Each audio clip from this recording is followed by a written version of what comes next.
Coming up on this edition of Speed Chronicles, championships decided.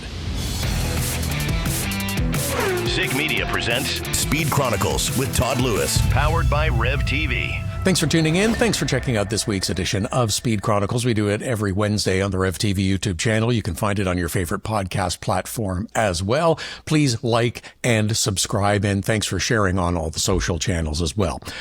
Okay, so we've gone through the season that began back in February and is now wrapped up, and we're into the beginning of November.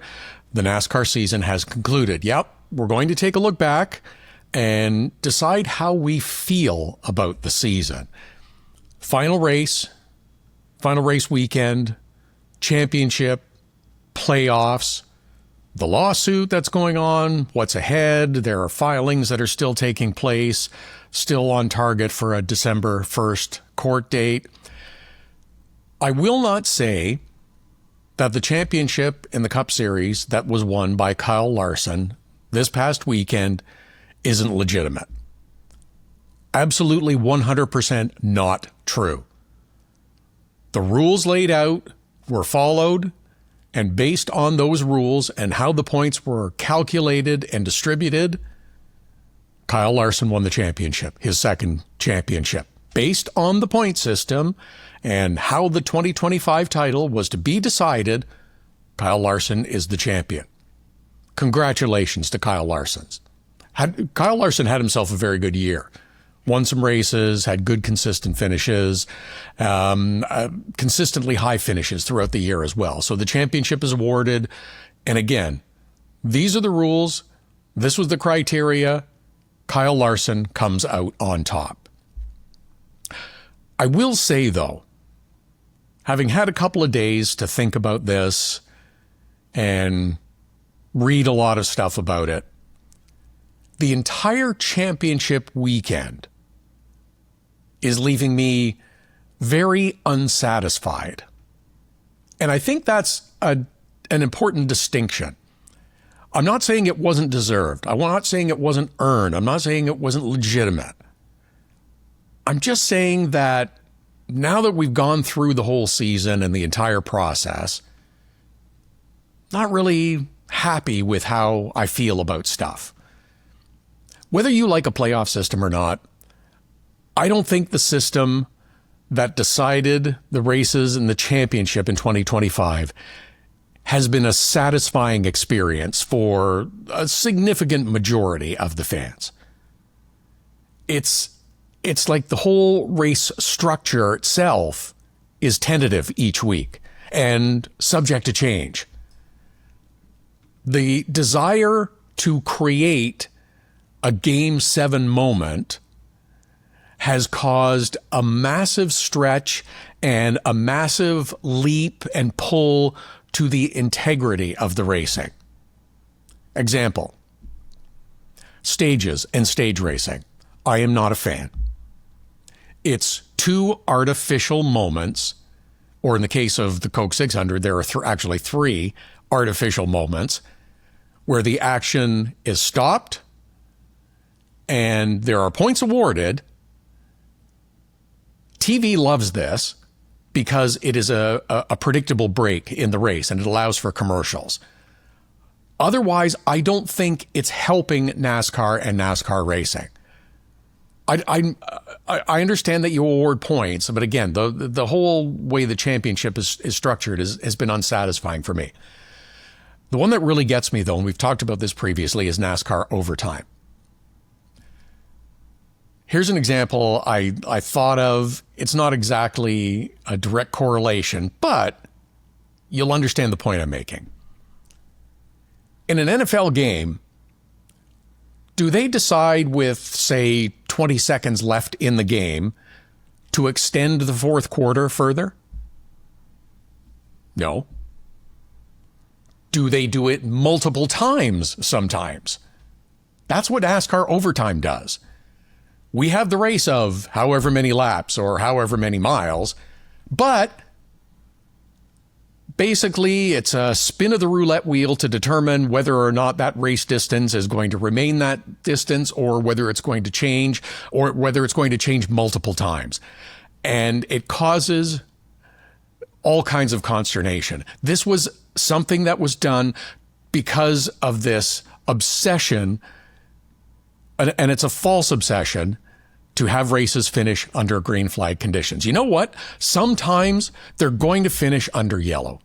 You just have to get past that. You are causing a greater disservice by, well, I think we'll extend it because it isn't a green flag situation. The elimination playoffs is another issue I had trouble with. The desire to create those Game 7 moments like other sports have. First off, racing isn't like other sports. And that shouldn't be something that is apologized for. It should be celebrated. If you're going to have a Game 7 moment, you have to have games 1 through 6. See the World Series that concluded this past weekend. It's also head-to-head competition with two teams or two opponents facing each other. In a cup race or a NASCAR race, there's 30-some other teams that are out on track, and what they do impacts what happens to you. It's not a feasible situation. You're trying to manufacture drama. All you're doing is hurting the product in doing that. Denny Hamlin had a dominant car at Phoenix. Somebody else's misfortune cost him a title. That race should have wound down the final 2.5 laps, and the checkered flag should have waved, would have been with a yellow, and he should have been the championship. But that's how the rules worked. So Kyle Larson finished ahead after the race was extended. That's unsettling to me. That's unsatisfactory to me. Connor Zilisch in the Xfinity Series had an enormously better season than Jesse Love. 10 wins versus 2. 20 top 5s versus 9.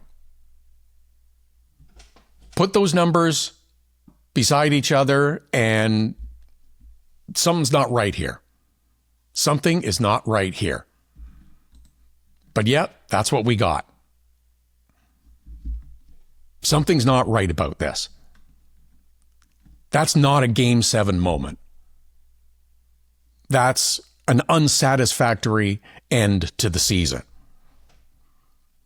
Having the elimination rounds only hurts the sport, in my opinion, because we want to talk about those stories and the drama, but all it does is concentrate the focus onto fewer and fewer drivers as the season moves along. TV broadcasts become obsessed with drivers that are being eliminated. Points as they run get popped up every 5 minutes because it's changing. It's like a stock ticker. We have to have this up, and someone's changed position, so that has changed where the points are. It becomes an obsession, and you lose focus. And if I ever hear the phrase "cut line" one more time, I think I'm going to woof. It all becomes the obsession of who's being eliminated and who's not. I'm not going to scream. I'm not going to holler. But let's think about this. And can we all agree that we can do better? I think fans deserve better. I'm glad fans are passionate. I'm glad they're voicing their opinions. Keep it civil, please. It shows that they are engaged, and it shows that it's important to them. And I think everyone being as vocal as they are and getting involved is important, and I think it's good. I think it's important that we look at what we've got and make smart changes and adjustment for the future. I think that's important, but I think we can do better. I think the fans deserve better. I'm glad fans are engaged. I'm glad that they're passionate about their opinions, and I think they're showing it. It shows they care. I want everyone to keep it civil, but let's make your arguments. Let's make your suggestions. Let's create a system that's better. You're never going to satisfy everyone 100%. I understand that. But everybody has to try to do better. I don't know that there are very many people that are satisfied. Whether you're a Larson fan, whether you're a Jesse Love fan, whether you're a Denny Handler, it doesn't matter. These championships have left the vast majority of people feeling unsatisfied. What do I think will happen? I don't know. I think there will be meetings. I think there will be more meetings. There have been a lot of them and a lot of discussions already. And they will announce something after the banquet and a week or so that goes by when more meetings take place. And I do believe that they have an idea of what they're thinking about. Some of the details will get leaked out. We'll see what kind of reaction it generates. And I think they will eliminate the winner-take-all final race. I hope it satisfies a lot of people, whatever they come up with. I hope it satisfies the vast majority of people. I don't know if it will, because I'm not sure what you can do to try to bring more people on side. One of the things that they should be doing is focusing on making the racing better. Stages aren't going away. TV loves them, so they'll stay. I think it's artificial, though. It doesn't create excitement. It doesn't create drama. It makes the point structure system more complicated. The other area that I said they need to focus on, make the racing better. Increasing horsepower for next year at a bunch of the tracks. That's not going to be a magic bullet that fixes everything. I think it's going to help. I think it'll give the teams a little more to work with. They're still way below the horsepower levels that they were. I think there's still a lot of people that don't like this car, the Cup Series car, the next gen car, whatever you want to refer to it as. I think there's people that don't like it. I don't think they like how it looks. I think it looks like a supercar. And notice that the phrase stock car racing very rarely gets used anymore. It's because it isn't. It's NASCAR racing. And I think that also upsets a lot of people. We'll see where it goes. But NASCAR, you got work to do. You got a lot of work to do. And you got a lot of fans to bring into the fold and help satisfy them as to why they should keep following your sport. There's an example. And when we had an extraordinary World Series, so that focused and took up an awful lot of oxygen, plus the NFL is going. But they're really, other than the griping about the championship on some platforms, there wasn't a lot of talk about what a successful NASCAR season it had been. I think that's very telling. And the lawsuit, it continues. The motions continue to get filed. The lawyers' bills continue to pile up. NASCAR saying they want to settle it as quickly as possible. Well, they want to settle it on terms that they're comfortable with as quickly as possible. That's a bit of a detail that's important to them. I think it'll happen.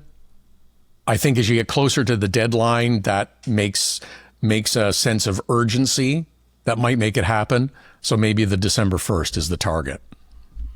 Other quickies, F1, Brazil, so rain. Does this become the big storyline? How Lando, does he manage the rain? Does Oscar come back, or does Max take over in the rain? We'll wait and see. IndyCar is on sabbatical, basically, but there are some personnel moves happening. Kyle Kirkwood has extended his contract with Andretti. Brian Barthart, Kyle Sagan are moving from Arrow over to Ray Hall Letterman Latigan. Olivier Boisson is leaving Andretti for McLaren. That's how teams get knowledge, as they bring people in and bring their skills. So going to be interesting to see what happens there. There's still a lot going on, even though there aren't as many races on the weekends. But as we say, Formula One this weekend. Thanks for checking out this week's edition of Speed Chronicles. Don't forget, we do it every Wednesday. Please like and subscribe. Have a great weekend of racing. Do it again next Wednesday.